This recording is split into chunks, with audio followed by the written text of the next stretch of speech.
लौकत नहीं के का? उतरो। अरे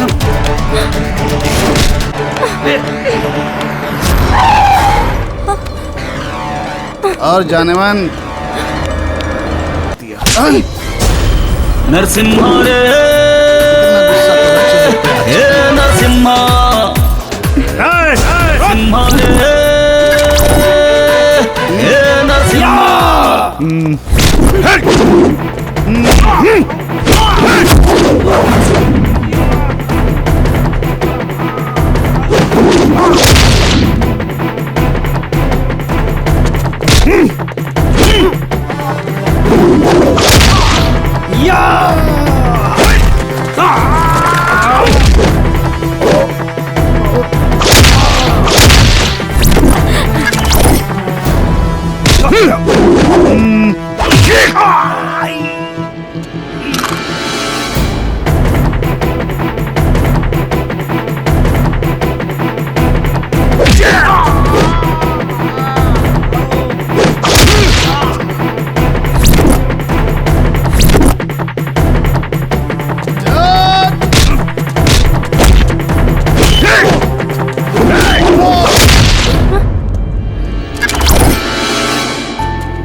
थैंक यू नरसिम्हा।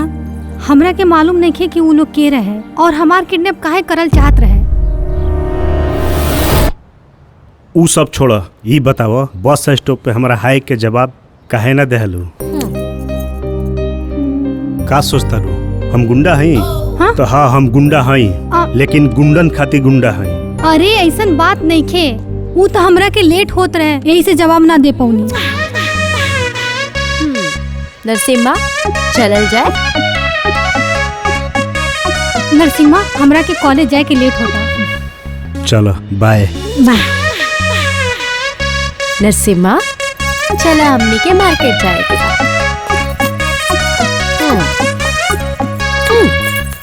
नरसिम्हा भले ही काम गुंडन वाला करत हुए, लेकिन इंसान अच्छा बा। पापा झूठे बोलत रहना।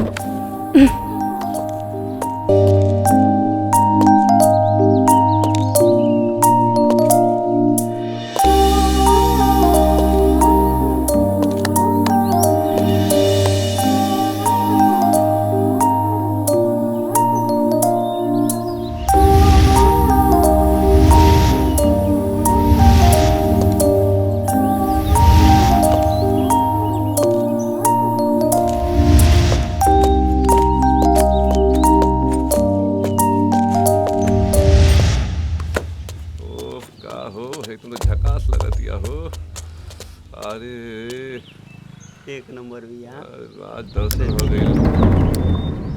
ये महारानी हर दिन मिले ना। बड़ा गरम मिजाज बा। बदतमीज। एक बार देख तो ला। ए मैना देखो हो।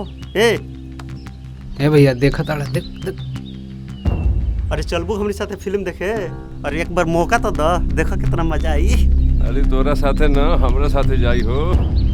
अरे ए का कमाल है। अरे चल चल चल जाती है चल चल चल चल चल चल बाजू में हम बैठो। चल चल चल चल चल जल्दी चल। का मैडम हमनी के छोड़ के चल देलू? का हो मैडम बड़ा खूबसूरत लागत बाड़ू। गोरे गोरे मुखरे पे लाल लाल चश्मा है। कितना खूबसूरत बा। ए जान एमए करताड़ू की बीए? जान खूब पढ़ल लिखल बाड़ू। ई बतावा कि हमार चेहरा पर का लिखल बाड़ा? बताई तो हनी के चेहरे पे का लिखल बा? हाँ बताई। कुत्ता, कमीना, आवारा। कंडक्टर गाड़ी रुकवावा, हम दूसरे गाड़ी में जाए। ए जान सुना, याद बाड़ू तो जा, अपन नंबर तो देके जा। सुना, कम से कम घर के एड्रेस तो बता दा। बदतमीज, स्टूपिड।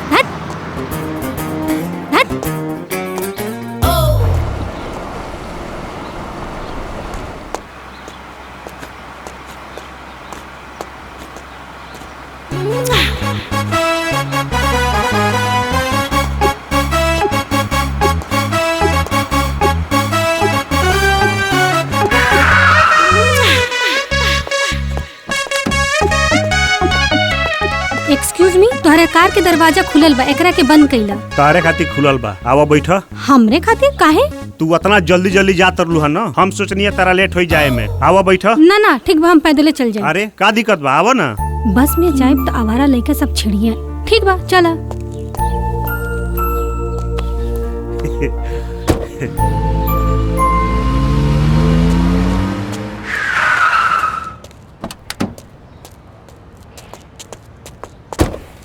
थैंक्स।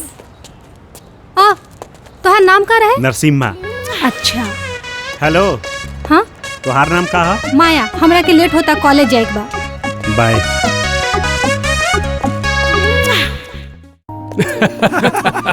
Cheers!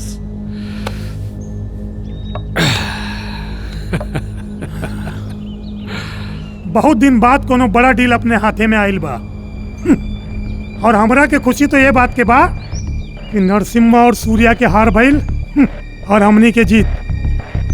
सही कहता रे भैया, हमनी के जीत के सिलसिला कभो न खत्म हुई। बस नरसिम्हा और ओकरे बाप के खत्म कर दिया जाए था। ना राजन, हमने के असली जीत वो दिन हुई जौना दिन वो बाप बेटा के खत्म करके अपना बाप के मौत के बदला पूरा हुई। भाई वो लड़की हमें के कब्जा में आ गई रही, लेकिन वो नरसिम्हा बिचों में आ गई। कौनो बात ना, शांति रखा लो। इतना तो मालूम पड़ गई लू कि वो लड़की नरसिम्हा के कमजोरी भी है। आज ना तो कल कबो ना कबो कमजोरी हमनी के हाथ में जरूर आई। वो दिन आई खेल में असली मजा।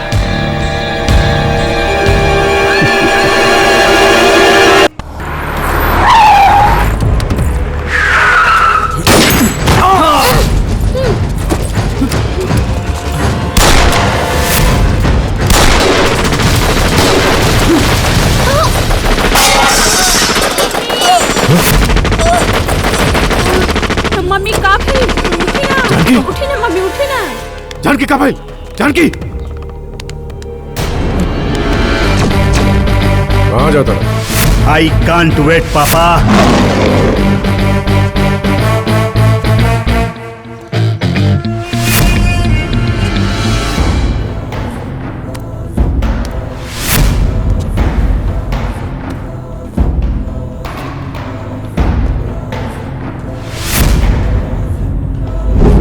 प्रदेश के अलग अलग जिले से आए हुए सम्मानित उद्योगपतियों का राघव एंड ब्रदर्स के इस सभा में स्वागत है। आप लोग अच्छी तरह जानते हैं कि इस समय प्रदेश में सबसे बड़ा गैंगस्टर अगर कोई है तो सिर्फ राघव ब्रदर्स। आज तक आपने क्या किया इससे हमें कुछ लेना देना नहीं, लेकिन आज के बाद इस पूरे प्रदेश में जो भी डील होगी वो सिर्फ और सिर्फ राघव ब्रदर्स से होगी। अपने अंतिम के लिए जिम्मेदार आप खुद होंगे।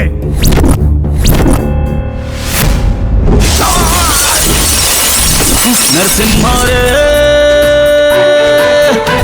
नरसिम्हा, नरसिम्हा रे, नरसिम्हा रे, नरसिम्हा रे, नरसिम्हा।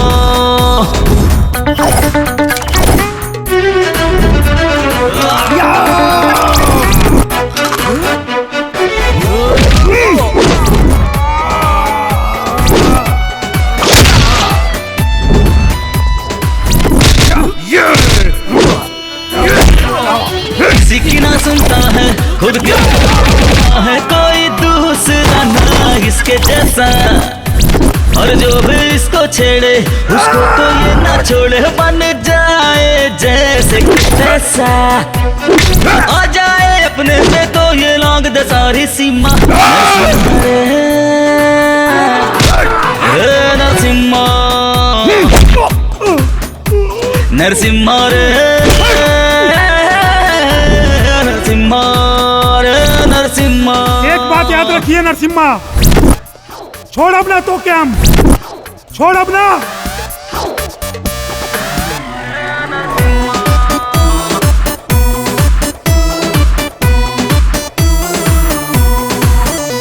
नरसिम्हा रे, हम ही नहीं कहत कि तहन लोग केकरा साथे धंधा करो, तहन लोग खुद डिसाइड करो। काहे कि डरे कोनो जरूरत नहीं है। शेर के रहते हुए जंगल में दोसर जानवर राज नहीं कर सकता। पता नहीं कहाँ चल गई ना, फोन भी नहीं खिलावत।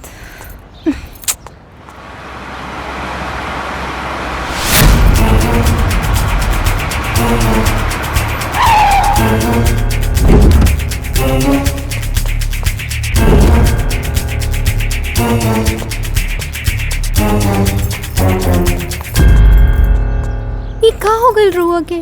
ठीक तो बानी ना? अरे कुछ नहीं। अरे शेर है हमार बेटा, कौनो गीदड़ ना। इतना तो हमनी के धंधा में लगते रहेला। जियो शेर। एक बार फिर से दुश्मन के अंदर दहशत भर गई। देखी, हम अपने मम्मी पापा के पहले ही खो चुकल बानी और हम रउए के ही अपन दुनिया मानी ले। और ये दुनिया से हम दूर नहीं होकल चाहत। रउआ ये मार पीट खून खराबा काहे नहीं छोड़ दे। एकर अंजाम हमेशा खतरनाक ही होला। अंजाम के चिंता हमनी के धंधा में ना कइल जाला। तहू अब एक घर के बहू हो, तहू निडर होके सीख ला। देखा माया, तू टेंशन ना लो, हमारा कुछ ना हुई। हम कुछ नहीं जानत। हम रउआ के हमेशा सलामत देखल चाहेनी। रउआ खाई कसम की रउआ आज के बाद केहू पे हाथ ना उठाए। रउआ के कुछ हो जाए तो हम कैसे जियब? खाई रउआ हमार कसम, खाई। देखा माया, देखा हम अपन धंधा तो नहीं छोड़ सकते, लेकिन हाँ तार कसम खाता कि आज के बाद खून खराबा मार धाड़ कुछ ना हो।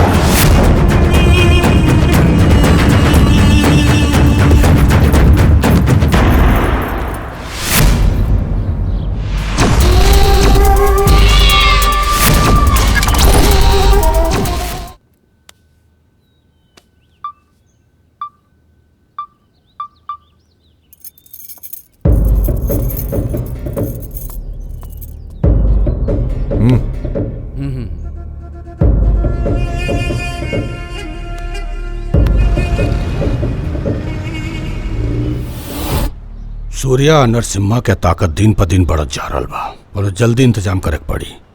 और राजन तू लेके वेलकम। वेलकम माया।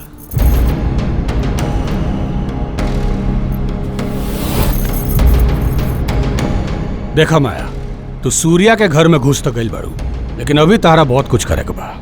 उ नरसिम्हा के तेवर अभी कम नहीं के भइल, ओकरा के कमजोर करे के बा। यही काम सिर्फ और सिर्फ तू कर सकेलू। हम ही काम कई देले बानी। नरसिम्हा के हम कसम देले बानी अब वो केहू के ऊपर हाथ ना उठाई। नरसिम्हा के ई मजबूरी के फायदा कैसे उठाए बा अभी आप लोग सोची। काम तो तू बढ़ कैले बाड़ू, बहुत जल्दी हम लोगन के सपना पूरा होई। चल चल। मालिक ये घर में घुस के जासूसी करत रहल ह। कहीं इस सूर्या के आदमी तो नहीं? हाँ, हम एकरा के पहचाना तनी। ई उन्हीं के भेजल आदमी है। लेके जो एकरा के बाहर फेंक दे। जी मालिक। एकर मतलब बाप बेटा तोहार जासूसी करवा रहल बाड़े। बाप बेटा ना, सिर्फ बाप। बेटा तो पहले ही दिन से मेरे कंट्रोल में बा और सूर्या पहले दिन से हमरा पे शक करता। कोनो बात नहीं है, अभी खेल ज्यादा दिन ना चली।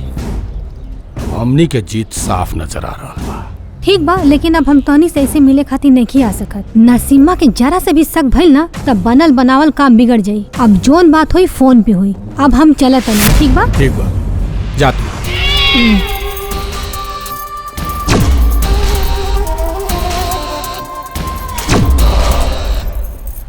ये लड़की तो एकदम खिलाड़ी निकलल, हमनी के मन मुताबिक चल रहल बिया।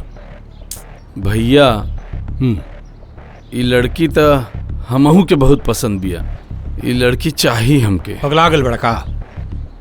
ये शादीशुदा लड़की के साथे का करबा? अरे भैया हमके कहाँ ओकरे साथे घर बसाओगे बा? हमरा के तो बस समझ गई। अब चुप करा, अभी अपन अरमान के दबा के रखा। अभी हमनी के मकसद बाऊ सूर्या और नरसिम्हा के खात्मा। एक बार हमनी के मकसद पूरा हो जाए था, ओकरा बाद लड़की के साथे जौन मन करे तौन करिया। अभी सिर्फ नजर होके के चाहिए। नरसिम्हा